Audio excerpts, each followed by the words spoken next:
Ça fait une éternité que je n'ai pas tenu un journal de bord. La dernière fois, c'était pour mon ultime voyage en mer, voguant depuis l'Amérique pour retrouver ma bien-aimée, les cales remplies de 1000 trésors. Si je n'étais pas mort pendant cette foutue tempête, en 1717, j'aurais probablement repris la mer un jour ou l'autre. Mais ça, on ne le saura jamais. Toujours est-il que je vais avoir besoin de cet autre journal de bord pour un nouveau voyage en mer inconnue, même si cette fois, je n'aurai pas besoin de quitter la terre ferme.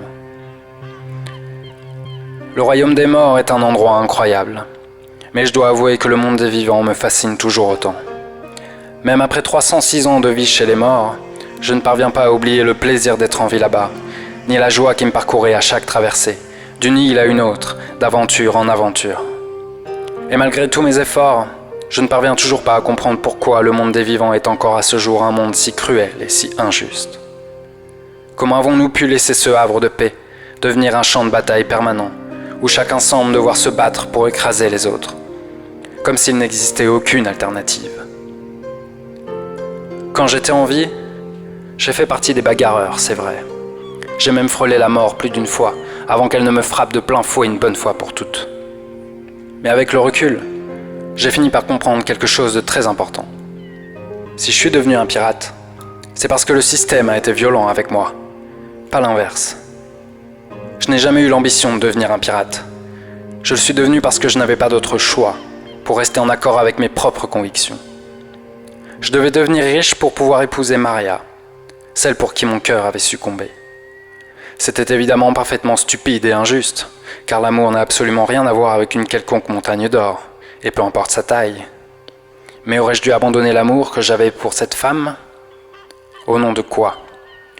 De cette étrange philosophie plaçant l'argent au-dessus de l'amour? Alors j'ai fait la seule chose que je pouvais faire. J'ai trouvé une solution pour devenir riche le plus vite possible, et je suis devenu pirate. Après ma mort, j'avais bon espoir que l'humanité finisse par évoluer, et qu'elle parvienne à se sortir de cette infernale course à la richesse. Mais en 3 siècles, rien n'a vraiment changé. La majorité des gens sont toujours bons et généreux, mais une minorité de fourbes et d'égoïstes finissent toujours par prendre le pouvoir sur les autres, pour les asservir et les dominer.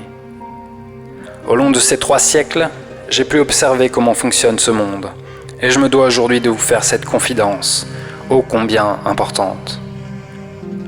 La monnaie est le principal outil d'asservissement et de soumission utilisé par les tyrans aux 4 coins de la planète. Parce qu'une monnaie, ce n'est pas seulement un ensemble de pièces et de billets. C'est aussi toute une philosophie correspondant au type de société que l'on souhaite engendrer avec cette monnaie.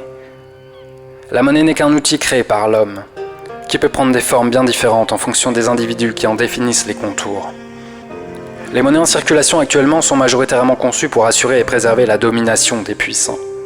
À tel point que, selon Oxfam, la richesse des 1% les plus riches de la planète correspond à plus de 2 fois la richesse de 90% de la population mondiale, soit 6,9 milliards de personnes.